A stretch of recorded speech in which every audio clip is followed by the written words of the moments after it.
Empezar un tema, hermanos, este mes de octubre, que se llama actitudes. Y estuve pensando mucho y estuve buscando y orando y preguntándole al Señor acerca de esto.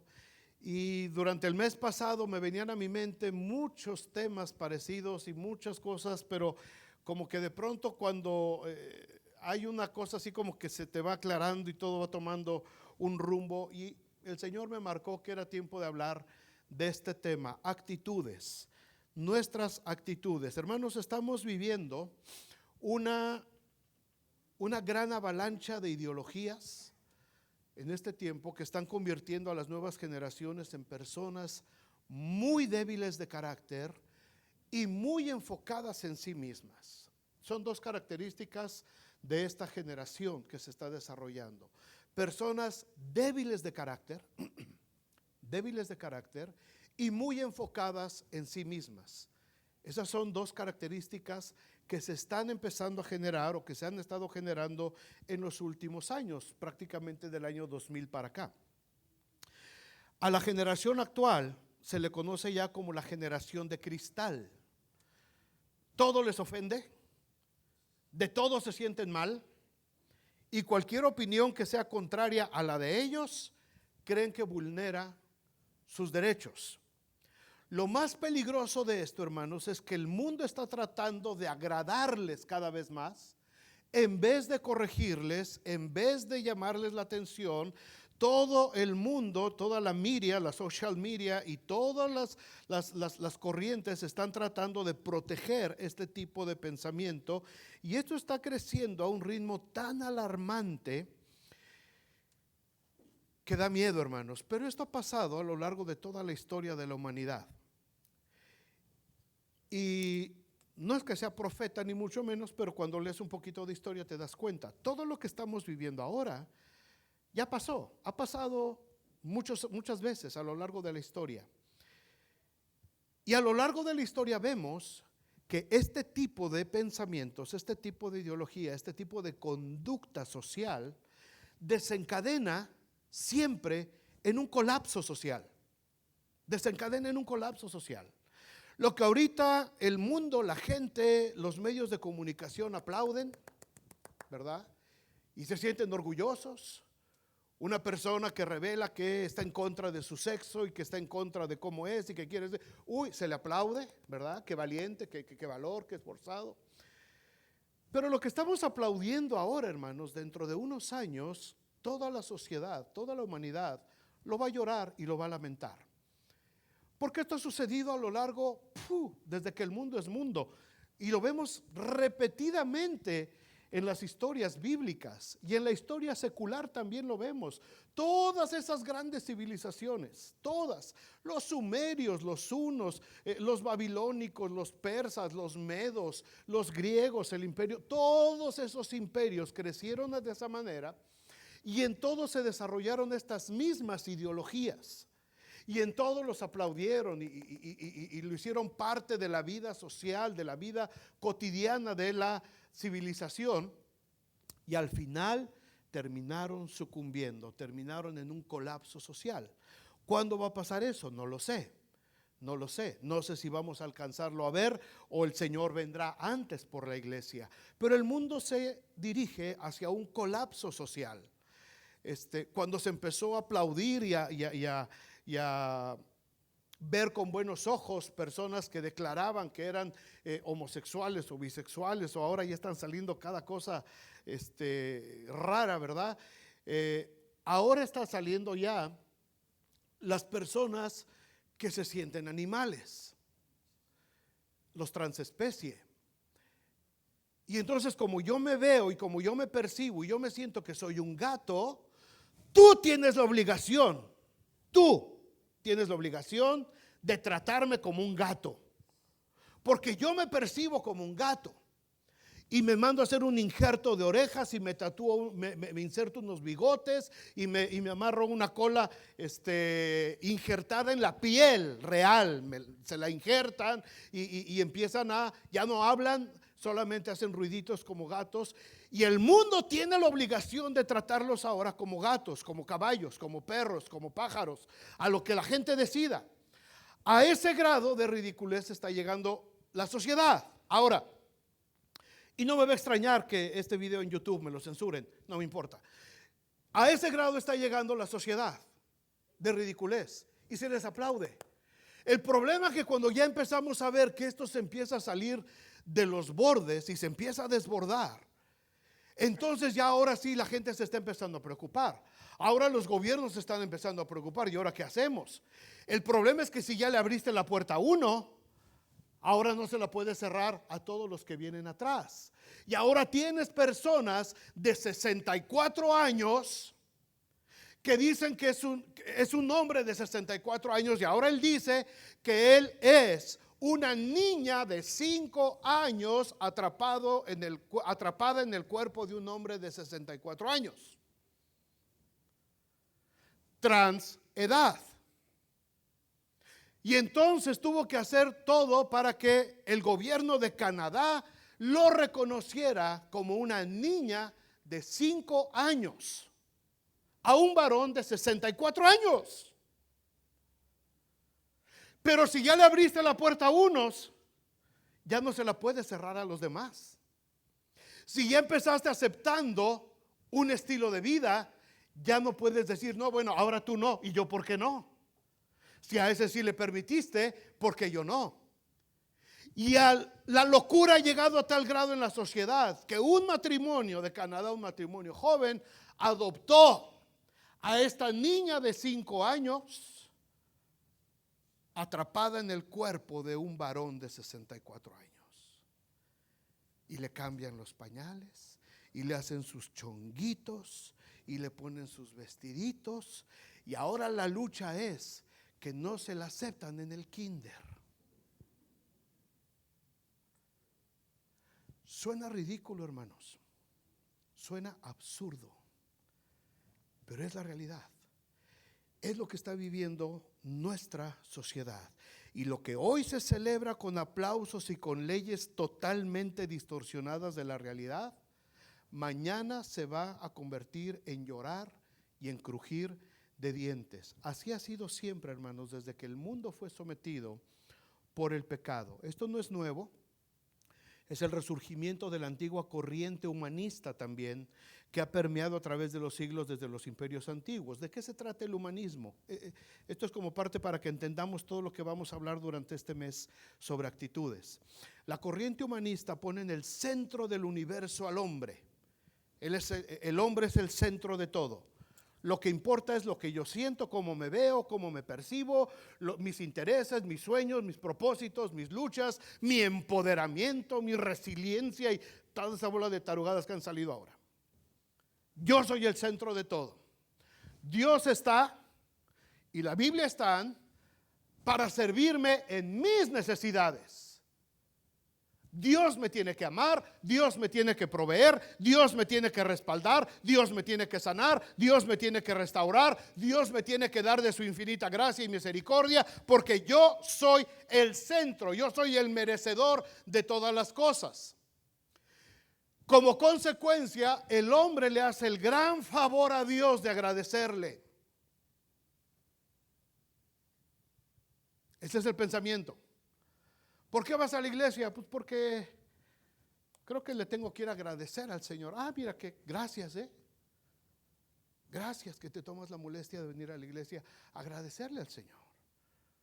Dios es el que nos da y yo soy el que pues le doy chance al Señor y le vengo a agradecer y le vengo a cantar y le vengo a alabar. Pero si el Señor me falla, si a Dios se le ocurre fallarme, si no contesta mis oraciones, si no resuelve mis problemas como yo quiero, si no me sana, si no me da lo que yo le estoy pidiendo, si no bendice mi negocio, si no me prospera, si no me ayuda, si no me cuida, si no me da la mujer que quiero, si no me da el hombre que quiero, si no me da lo que yo quiero, entonces, con permiso, Señor, no tengo nada que hacer contigo, porque el mundo me está ofreciendo algo que tú no me pudiste dar. Ese es el concepto, hermanos, humanista. Es que Dios no me contestó, es que a Dios no le importo, es que la iglesia no me ayudó, es que la iglesia no estuvo para satisfacer mis necesidades, es que no me hicieron sentir tan especial. Y como se trata todo de cómo te sientes, de tus necesidades, de lo que quieres recibir y no lo obtuviste como esperabas, entonces simplemente el cristiano, o el que se decía cristiano, se aleja de todo lo que tenga que ver con Dios. Al fin que cree que Él es el centro del universo y que de algún lado vendrá lo que necesite y le haga sentir como Él quiere.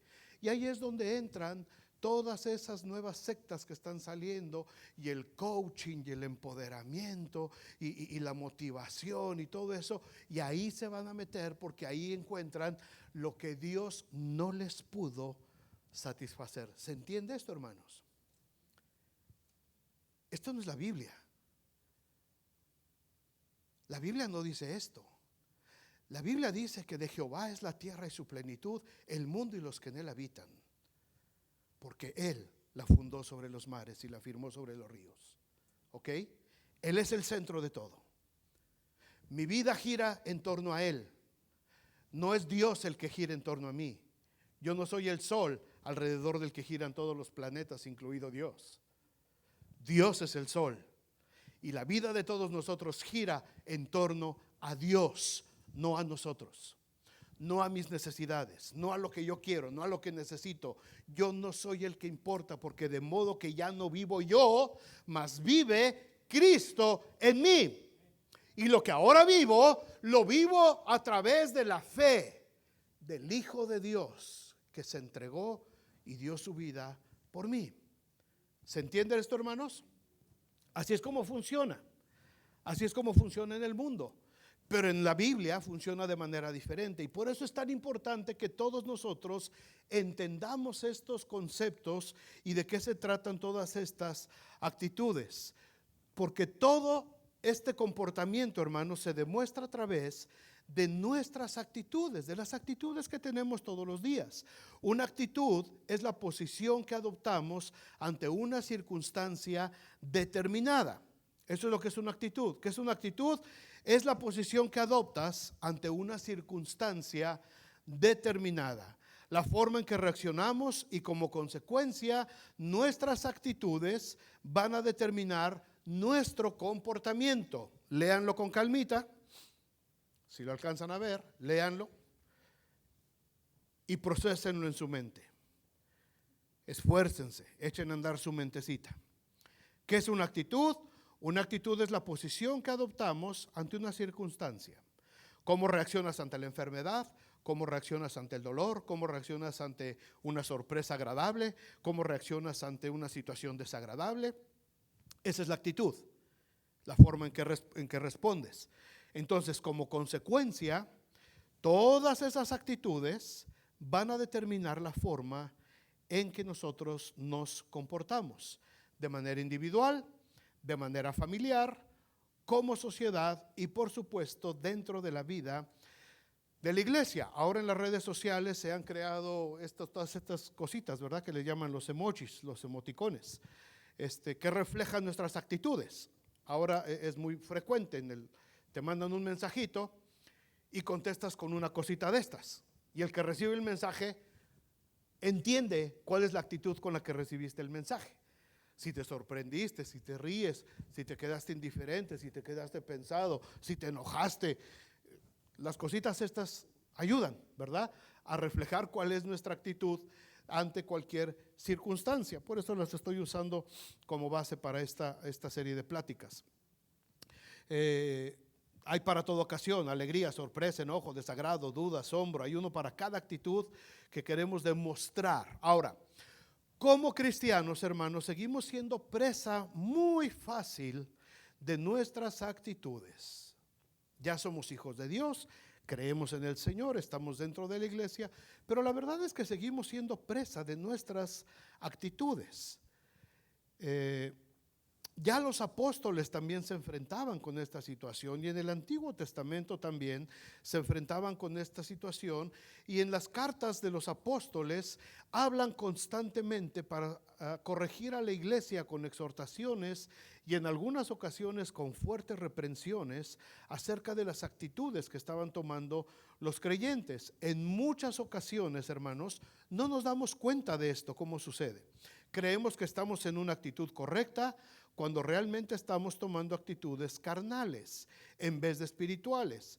Por eso, como creyentes, debemos de saber cuáles son esas actitudes y detectarlas en nuestras vidas, pero sobre todo, tener la capacidad de corregir nuestro comportamiento por el bien, primero de nosotros, de nuestras familias, de nuestra iglesia. ¿Cuántos dicen amén? De esta manera serviremos mejor al Señor y la vida dentro de la iglesia también podrá ser más llevadera. Así es que a lo largo de este mes, hermanos, menos la semana que entra que tenemos actividad especial, pero a lo largo de esta serie, hagan de cuenta que nos vamos a poner en la máquina de rayos X, ¿ok? ¿Están listos? ¿No se van a agüitar?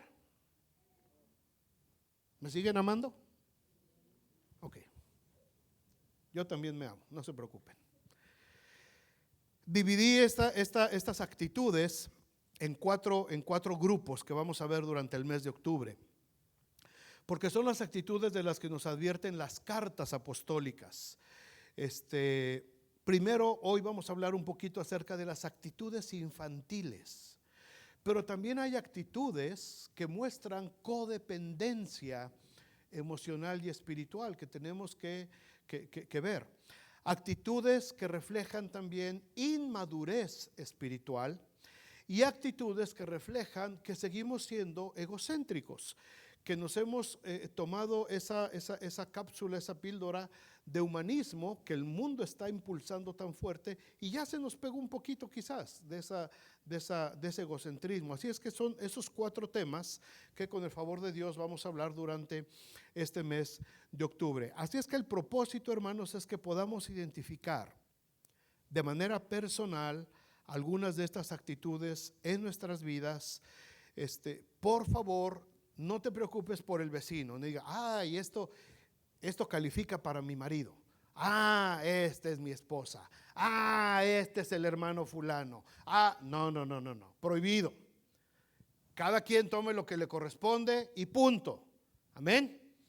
No se trata aquí de repartirle a nadie. Cada quien tome lo que le toca, cada quien tomaremos lo que nos toca y dejemos que Dios obre en la vida de cada persona. Así es que vamos a empezar con el primer tema.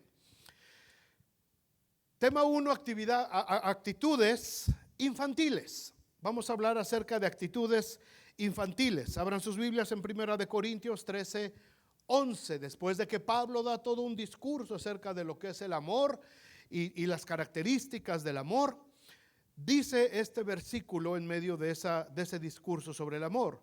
Cuando yo era niño, léanlo conmigo en voz alta, cuando yo era niño, hablaba como niño, pensaba como niño, juzgaba como niño, mas cuando ya fui hombre, dejé lo que era de niño. Léanlo conmigo otra vez, pero con ganas, con convicción. 1, 2, 3. Cuando yo era niño, hablaba como niño, pensaba como niño, juzgaba como niño, mas cuando ya fui hombre, dejé lo que era de niño. Hombre se refiere a adulto, ¿verdad? Seas hombre o seas mujer. Género neutro. Lo que está diciendo aquí Pablo, hermanos, este es el escenario ideal. Una vez que hemos crecido, una vez que hemos dejado la infancia, se supone, por lo menos esto es lo que dice Pablo, que cuando ya crecimos, dejamos las cosas de niño. Dejamos las actitudes infantiles a un lado. Este es el escenario ideal. O al menos esto es lo que se esperaría. Sin embargo, hermanos, la realidad es que muchos de nosotros llegamos a la edad adulta y seguimos arrastrando actitudes de niños. Ya somos padres de familia, quizás ya somos hasta abuelos, pero como dice el dicho, genio y figura, ¿qué? Y seguimos arrastrando actitudes que teníamos cuando éramos niños, las seguimos reflejando en nuestra vida adulta. Al llegar a la vida cristiana, se espera por lo menos que la palabra de Dios nos limpie de todas esas actitudes que traíamos del mundo, incluyendo nuestras actitudes infantiles, porque si las seguimos abrazando y consintiendo en nuestras vidas, van a impedir nuestro desarrollo espiritual y vamos a ser tropiezo para los otros cristianos que nos rodean. Muchos de nosotros,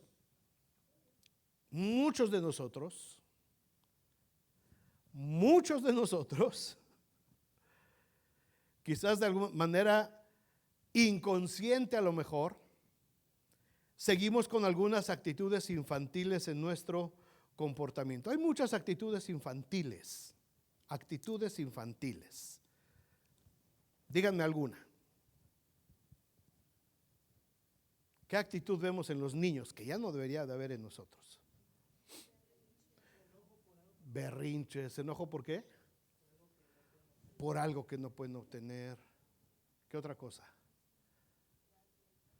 Rabietas. Llorar por no más, ¿va? ¿Qué otras actitudes? Manipulación. Dicen, no lo voy a decir al pastor porque si digo, me estoy echando la soga yo solito. No se preocupe, todos estamos en la olla, hombre. Todos, empezando por mí. Yo tengo actitudes infantiles, Rosy, ¿sí o no? Vela, ni dudó. Así es que no se preocupen, a todos nos va a tocar por igual. Hay muchas actitudes que tienen los niños que no son buenas, por supuesto, no las debemos de solapar ni las debemos de alentar, pero a veces hasta se ven graciosos, ¿a poco no? En un niño se ve gracioso que te aviente un berrinche, una rabieta, una pataleta, ¿verdad? Conocí una niñita que cuando le iba llevando a su mamá y hacía berrinche y no quería, se tiraba en el suelo y no caminaba y se quedaba tirada en el suelo. La mamá la tenía que cargar, ¿verdad? Y no pesaba cualquier cosa y había que cargarla porque la niña se negó a caminar. Imagínate que lo hiciera a los 35 años de edad. ¿Quién la carga? Hay muchas actitudes infantiles. Solamente vamos a ver 3 de las que acaban de mencionar ustedes. 3. Número 1, berrinches. Esa es la número 1. Berrinches. ¿Qué es un berrinche? Cuando no se hace lo que el niño quiere, entonces empieza un ciclo de contrariedad. Primero se enoja, de cólera, de enojo así muy, muy grande, y empieza a buscar venganza ante la impotencia de verse complacido.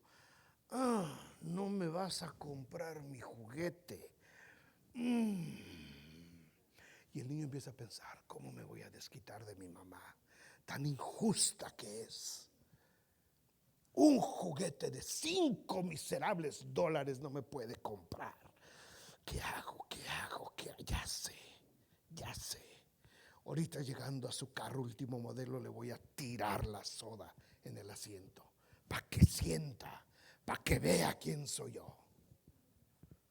¿Cómo me desquito de mi mamá? No voy a comer. Hay unos que dicen, no voy a respirar. Y se queda el chamaco ahí, ¿verdad? Como les decía, a veces en un niño, o sea, no está correcto, pero pues se puede ver hasta gracioso, ¿no? Imagínate que el pastor dijera, pues ahora no voy a respirar hasta que todos canten.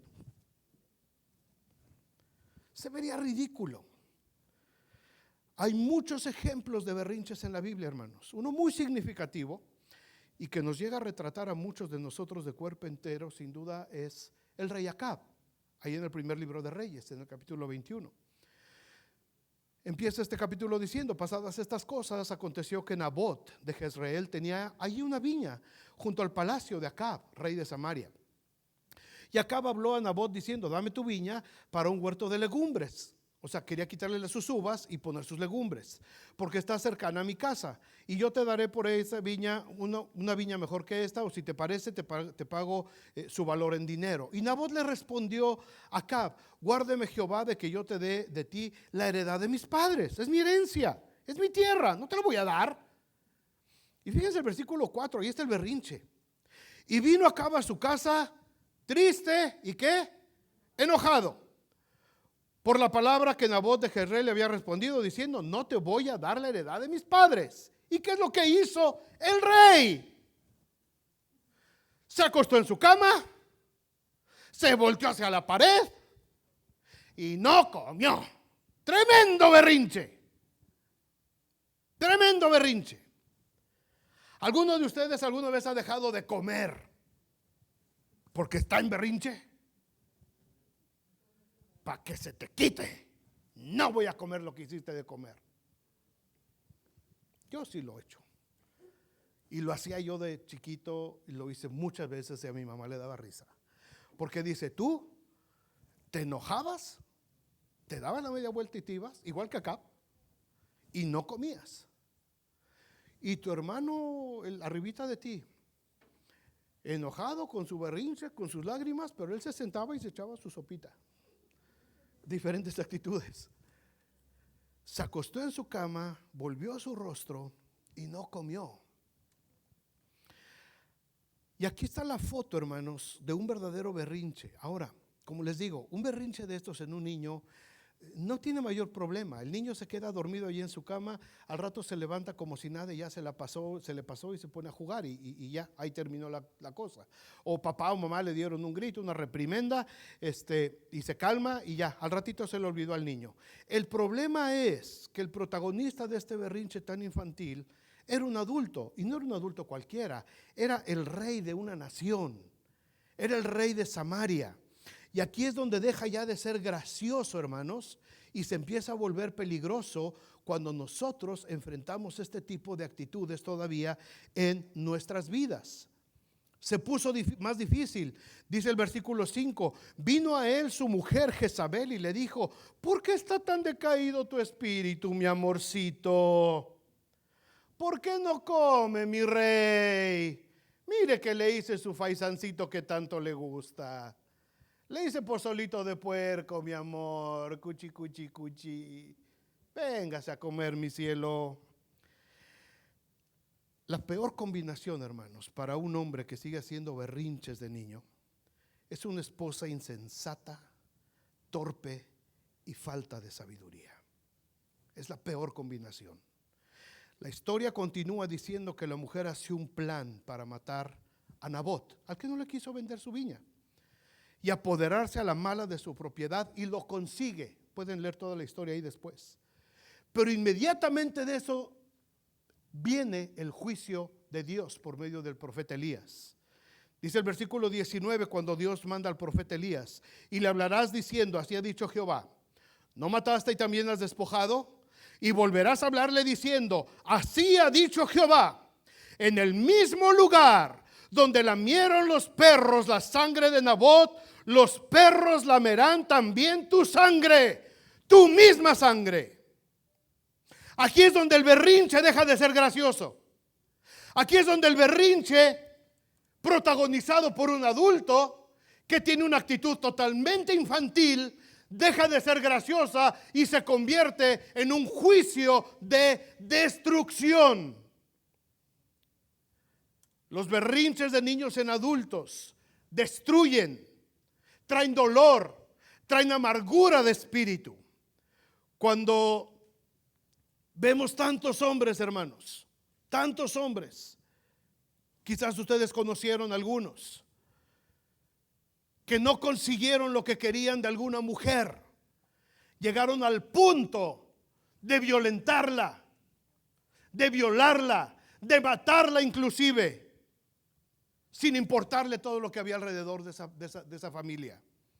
Las cárceles están llenas de gente condenada por crímenes pasionales. Y a final de cuentas, ¿qué es un crimen pasional?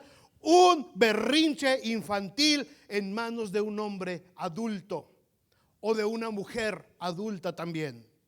que no supo que al hacerse adulto tenía que dejar las cosas de niño. Mujeres que se emberrinchan por un hombre y hacen lo imposible para quedarse con él. Son capaces de embarazarse a propósito con tal de amarrar a su machito. ¿Qué culpa tienen esos niños que van a nacer como causa, como consecuencia de un berrinche de su mamá? Porque cuando el hombrecito se va, a la mamá le importa más el hombrecito que los niños que usó para amarrarlos en su berrinche. Los berrinches infantiles, amados hermanos, en manos de adultos son muy peligrosos. En las iglesias, lamentablemente, hay muchos berrinchudos. Aquí no, bendito sea Dios, esto en galaxias lejanas, allá al borde exterior de la galaxia. Pero en muchas iglesias hay gente berrinchuda que si no se hacen las cosas como quieren, generan entonces un ciclo de enojo, de rabietas, de buscar adeptos que piensen igual que ellos, Jezabeles que les ayudan a salirse con la suya, y muchas iglesias conozco yo, hermanos, que han sido divididas a causa de berrinches totalmente infantiles. Berrinches infantiles, porque no entendimos o nadie nos advirtió que cuando ya fui hombre dejé lo que era de niño, que cuando ya crecí tenía que dejar lo que era de niño. Un berrinche tiene el poder de destruir una familia, hermanos. Un berrinche tiene el poder de marcar negativamente la vida de los hijos. Un berrinche puede echar a perder el propósito de Dios en nuestra vida, nos puede alejar del gozo de nuestra salvación, nos quita el gozo de servir y de ser parte de la expansión del evangelio. Porque nos hizo como, entonces ya no participo. No participes, quédate ahí. Y los que van a participar digan, uy, qué padre, qué gozo. Yo me la perdí por berrinchudo. Porque no entendiste que las cosas de niño se debieron de quedar en el pasado una vez que te hiciste adulto. ¿Se acuerdan de Jonás? Tremendo berrinche. Jonás, otro berrinchudo pero sensacional. Quería a fuerzas que Dios destruyera Nínive. ¿Por qué? Porque me hizo estar adentro de una ballena hedionda que me dejó todo embarrado de toda su cosa y me aventó y me mandó a predicar y está bien, Dios los va a destruir. Miserables pecadores de Nínive, Dios los va a destruir. Y se fue al monte a ver cómo Dios los iba a destruir. Y le empezó a dar calor. Y Dios le dijo, le voy a poner una sombrita al Jonás. Y nació una plantita. Ya estaba el Jonás. Y de pronto todos los ninivitas empiezan a arrepentir. Desde el rey hasta los animales, dice la Biblia. Se arrepintieron y le pidieron perdón a Dios. Y Dios dijo, pues no los voy a destruir porque ya se arrepintieron. Y Jonás ve que no cae lumbre del cielo y hace tremendo berrinche. Y mira el tamaño de berrinche. Jonás 4:9. Entonces dijo Dios a Jonás, Jonás, ¿tanto te enojas porque se te echó a perder la calabacerita que te estaba dando? Porque en la noche el Señor mandó un gusanito que se comiera la raíz de la calabacera y pum, que se seca. ¿Tanto te enojas? ¿Y qué respondió Jonás? ¿Cómo dijo? Mucho me enojo. ¿A qué grado? Qué berrinche, hermanos. Jonás se quería morir del tamaño del berrinche que tenía, porque Dios no había destruido a toda una ciudad. Amados hermanos, cuando las cosas no salgan como queremos, cuando no se hacen como nos gustaría a nosotros, cuando estemos a punto de caer en este ciclo destructivo, recordemos este consejo de la palabra de Dios. Cuando yo era niño, hablaba como niño, pensaba como niño, juzgaba como niño. Mas cuando ya fui hombre, dejé lo que era de niño. Otra actitud infantil muy usada por los niños y lamentablemente repetida por muchos adultos es precisamente la manipulación. ¿Qué es la manipulación? En sentido literal, es un acto de intervenir con medios hábiles, sutiles, para distorsionar la verdad o la justicia al servicio de intereses particulares. Manipular es enredar los pensamientos, los sentimientos y la conducta de otras personas. La manipulación, el manipulador busca sugestionar y dominar la voluntad del otro, llevándolo a pensar o actuar de manera determinada.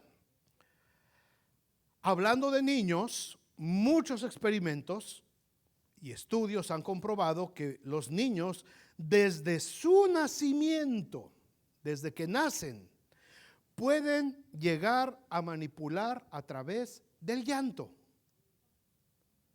Recién nacidos aprenden a manipular a través del llanto. De esta manera los niños pueden dejar de comer ciertos alimentos, porque cuando se lo quieres dar, llora. Y entonces tú dices, ay, no se lo voy a dar, no quiero que llore, y ya no le das. Ah, pero dale un biberón de Coca-Cola. Los niños empiezan a dormirse a la hora que quieren. Y tú los acuestas a la hora que tú dices, ya te tienes que dormir a las 8 de la noche.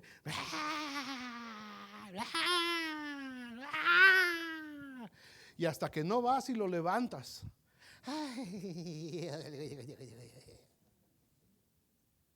Y cuando él diga, se va a dormir. No cuando tú digas. Porque son susceptibles de manipularnos y ellos aprenden. Ah, ya le entendí, dice el pequeño niño. Si le hago así, mi mamá va a venir y me va a cargar. Y a mí me gusta estar en los brazos de mamá, no me gusta estar en la cuna. Así es que, y ahí viene mamá corriendo. Uy, ya están las mamás. Ya están las mamás. Ya están cocinando. Y no pueden dejar, porque el niño se desmorece llorando. Déjalo que llore. Se le fortalecen los pulmones, no le va a pasar nada. No se va a morir. Y va a aprender a que no te debe de manipular. El problema con los papás, sobre todo los primerizos, ¿verdad? El primer chamaco y yo, ya el segundo llore, no le hagas caso al chamaco. Si eres el quinto, menos, ya ni te pelaron, por más que llores. Pero el primero, tantito se mueve, tantito. Ahí están los papás en la noche en la cuna. Están respirando. O sea, nos tienen bien manipulados los chamaquitos. Así son los bebés. Los niños más grandecitos, los que ya están en edad preescolar, primaria, empiezan a manipular de otra manera, hablando mentiras, expresando dolor de cabeza. No voy a ir a la escuela, me duele el estómago, mamá, no voy a la escuela. Aquí en la escuela me da panchita, alele pancha. Ay, que no vaya mi hijo a la escuela entonces, porque le pancha. No le duele nada, no quiere ir, punto. Y ya te manipuló. Y tú caíste en la manipulación y le perdonaste eso. Hay niños que son capaces, hermanos, de generar fiebre, que han tenido ese arte de la manipulación, que llegan a desarrollar fiebre. No es real, no tiene nada. La fiebre solamente se genera cuando hay presencia de una infección interna.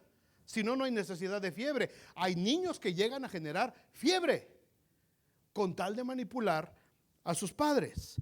Pero ¿qué sucede cuando esos chicos manipuladores se convierten en adultos? Acaban por convertirse en personas que tienen muy poca tolerancia, que son de mecha muy corta. Inmediatamente se prenden. Se les dificulta mucho manejar el fracaso.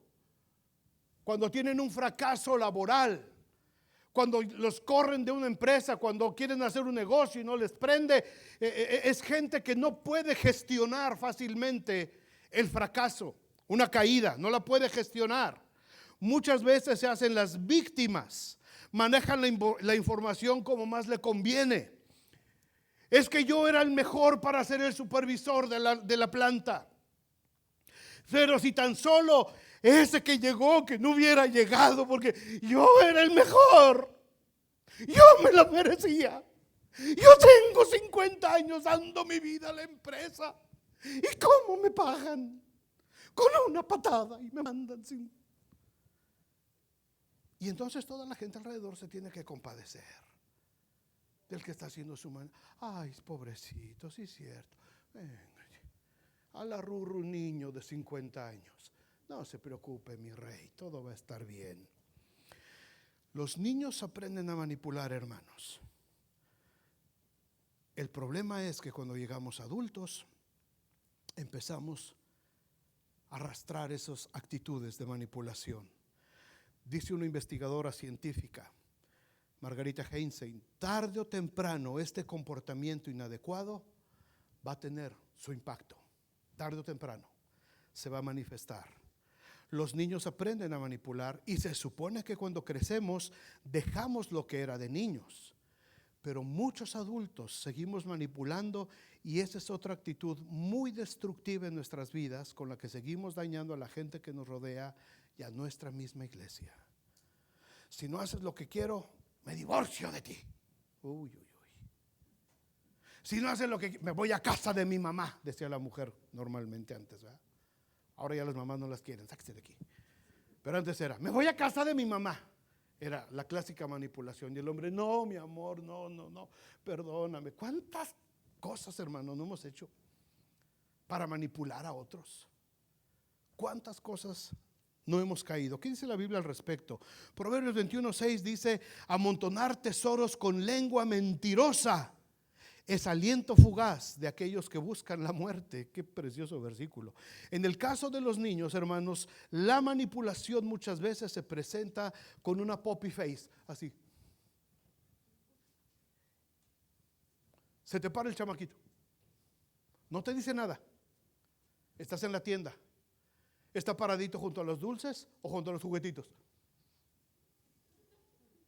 Y tú, vámonos ya, hijo. Vámonos porque. Y de pronto voltea a ver. Y el papá no resiste. Cómpraselo, mi amor. $3 cuesta la cosita esa. El problema no son los $3. El problema es que ya aprendió cómo te va a manipular. Y cuando haga esa carita como la del gatito de Shrek, te desarma. Te desarma. ¿Sí vieron esa película, no? Cuando ya el gatito la veía perdida porque le estaban dando por todos lados, ¿qué hacía el gatito? Se quitaba su sombrerito y los que lo estaban atacando, ¿qué hacían? Ay, míralo. Y cuando se descuidaban y se desarmaban los otros, el gatito agarraba su espada y los ajusticiaba a todos. Esa es la manipulación. Así funciona exactamente la manipulación. ¿Cómo saber que estamos cayendo, hermanos, en manipulación o que estamos siendo víctimas de una manipulación? Hay varios síntomas, déjenme decirles rápido, 3 nada más o 4. Número 1, distracción. Un manipulador desvía la atención de los problemas importantes hacia los insignificantes. Usa buenos argumentos para que sus ideas suenen lógicas y prioritarias, para que el otro no pueda ver el problema real. Cambia de opinión, de comportamiento y de sentimientos según las personas o las situaciones se van necesitando para satisfacer sus caprichos. Vean este ejemplo en la Biblia. ¿Se acuerdan del huerto del Edén? Está la serpiente, está Eva. ¿Qué le dijo la serpiente a Eva? Entonces la serpiente, en Génesis 3, 4 y 5, entonces la serpiente dijo a la mujer, no moriréis, sino que sabe Dios que el día que comáis de él, serán abiertos vuestros ojos y seréis como Dios, sabiendo el bien y el mal. No te preocupes. La distrajo, minimizó el problema, cambió los datos, cambió la información que Dios había dicho. No. Dios dijo que iba, no te vas a morir. Lo que pasa es que Dios sabe que si le das una mordidita, vas a conocer el bien y el mal. Y la mujer cayó en la manipulación. Otra forma de manipular es que el manipulador se hace el indispensable. Se hace el indispensable. Crea a propósito un problema imaginario para verse ante otros como el único que puede resolverlo y así puede tener el control para hacer lo que quiere. Ejemplo bíblico, ¿se acuerdan de Absalón, el hijo de David? Dice segunda de Samuel 15, del 2 al 4. Y se levantaba Absalón de mañana y se ponía a un lado del camino junto a la puerta, y cualquiera que tenía pleito y venía el rey a juicio, Absalón le llamaba y le decía: ¿de qué ciudad eres? Entonces Absalón le decía: mira, tus palabras son buenas y justas, pero no tienes quien te oiga de parte del rey. Y decía Absalón: ¿quién me pusiera a mí por juez en la tierra? Yo les haría justicia a todos. Ya estaba el Absalón sentadito en la orilla, ¿verdad? Y agarraba su así.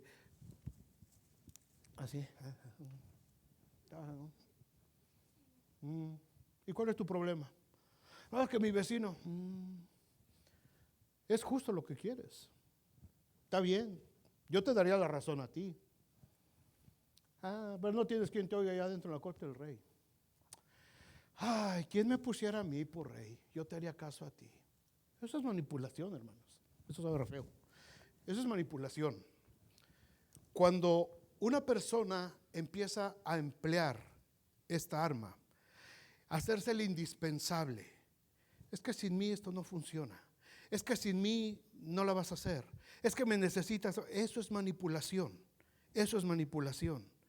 Un manipulador exalta también las emociones, hace uso de las emociones para opacar un análisis racional y así implantar ideas, deseos, impaciencia, ansiedad y miedo. Emplea llanto, enojo, amenaza, seducción y el halago para mover emociones de las otras personas y lograr sus propósitos. ¿Se acuerdan de Dalila con Sansón? Ya la había engañado varias veces Sansón. Es que si me amarran con 7 cuerdas nuevas, voy a perder mi fuerza. Y ahí va la Dalila y lo amarra, ¿verdad? Y cuando llegan los filisteos, ¡pum!, rompe las cuerdas y se los echa. ¿Qué hizo Dalila? Las mujeres son buenas para esta. Les encanta. Y ella le dijo, Jueces 16, 15 y 17, ¿cómo dices que me amas? ¿Cómo dices yo te amo? Cuando tu corazón no está conmigo, mi amor. Ya me has engañado 3 veces, no me has descubierto aún en qué consiste tu gran fuerza. Y aconteció que, vean la palabra, aconteció que, presionándole, esa es la manipulación, presionándole ella cada día con sus palabras e importunándole. ¿Qué pasó con el alma de Sansón? Fue reducida a mortal angustia. Llegó un momento en que el poderosísimo Sansón, que se cargó las puertas de la ciudad, no pudo ante la manipulación de una mujer. Y su alma fue reducida a mortal angustia.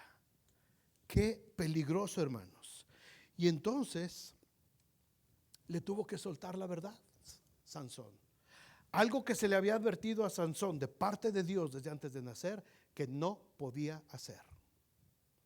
Pero a causa de la manipulación de esta mujer, Sansón le tuvo que decir: nunca ha pasado una navaja por mi cabeza, porque hice voto nazareo desde mi nacimiento, y si me llegan a quitar el cabello, entonces perderé mi fuerza. Y fue la ruina de Sansón. Y se terminó la preciosa historia del libertador de Israel. Un manipulador también defiende el bien común, presenta ideas tergiversadas para hacerle creer a los otros que debe tomar la decisión contraria a los principios que tiene, para beneficiar, según esto, a muchos. El ejemplo, ¿se acuerdan de los fariseos para matar a Jesús en Juan capítulo 11? Si le dejamos así, dijo el jefe de los fariseos, si dejamos así a este Jesús, todos van a creer en él.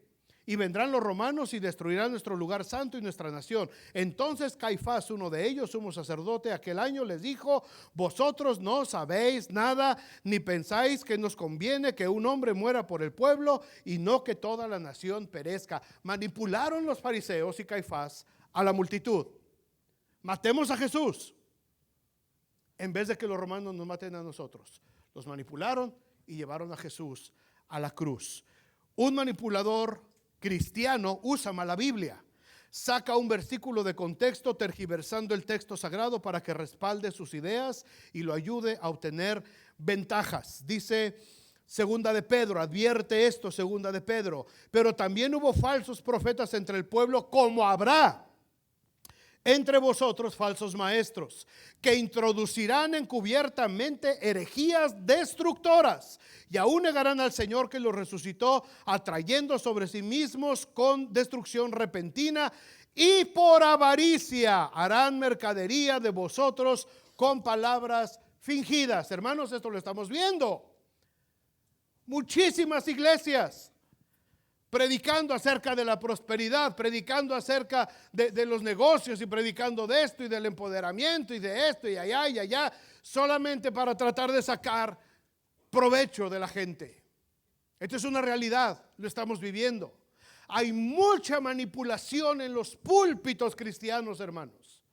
Y yo espero que todos podamos abrir nuestros ojos y que ustedes abran sus ojos. Si algún día yo cayera en algo de eso inconscientemente, a lo mejor que ustedes tengan el valor del Señor de decirme: pastor, se me hace que acabas de regarla gacho. Y espero tener yo la madurez para aceptarlo y no hacer mi berrinche y dejar de respirar. Pero hermanos, los púlpitos en esta generación están siendo atacados con muchos manipuladores. Gente que manipula, gente, pastores, pastoras, hablando una manipulación espantosa, totalmente alejada de la palabra de Dios, tomando textos totalmente fuera de contexto. Es que el Señor dijo que Él te va a prosperar, Él dijo que te va a dar, Él dijo que te va a bendecir, Él dijo que te va a hacer rico. Mira, Abraham era un hombre riquísimo y dice que Dios le dio todas las riquezas y también te quiere. No es cierto. Lee toda la Biblia. Entiende que el Señor es proveedor. Entiende que lo que estaba pasando con Abraham era otra situación muy diferente a la que estamos viviendo ahora nosotros, y el propósito de Dios era otro totalmente diferente. Y la obediencia y la fe de Abraham eran totalmente diferentes a la nuestra. Debemos de entender la Biblia en su contexto. Cuidado con la manipulación en nuestras vidas. Quizás la usamos de niños, mas cuando ya fui hombre, dejé lo que era de niño. Por último, hay muchas más, pero nomás les voy a dar estas tres: berrinches, manipulación, celos. ¿Qué tal los celos? Dice Proverbios 6:34: porque los celos enfurecen al hombre y no perdonará en el día de la venganza. Uy, ¿cuántos celosos y celosas hay aquí? ¿Nadie? Ay, qué bendición. No hay celosos ni celosas acá, pero en otros lugares sí hay. Y si por ahí conocen alguno, díganle, ¿verdad? Y no precisamente porque el celo por la obra de Dios les consume. No. Sentimos celos de nuestras parejas, sentimos celos de nuestros hijos, sentimos celos de nuestros trabajos, sentimos celo del éxito de otros, sentimos celos de lo que tiene la cuñada y yo no lo tengo, sentimos celos de lo que le acaban de regalar al compadre y a mí no me dieron nada. Infinidad de motivos para sentir celos. La raíz de la palabra celo, hermanos, proviene de un vocablo latín que significa literalmente ardor. Eso significa celos. Cuando te sientes celoso, estás ardiendo por dentro. ¿A poco no? No mientan. Yo he sentido celos y me he tenido que arrepentir. ¿Qué es eso? Dice Pepe. ¿Qué será eso?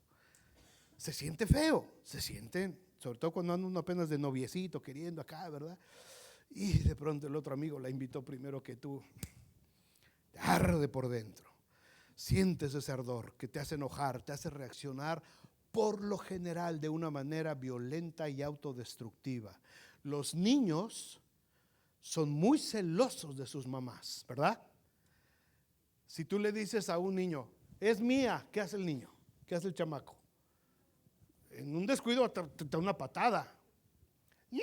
¡Mía! Y no se la quitas por nada. Y nos encanta hacerlo repelar a los chamacos, ¿verdad? Ay, es mía, me la voy a llevar. El chamaco le está ardiendo por dentro. Y nosotros le estamos atizando a la lumbre. No sean malos. Pobres chamacos.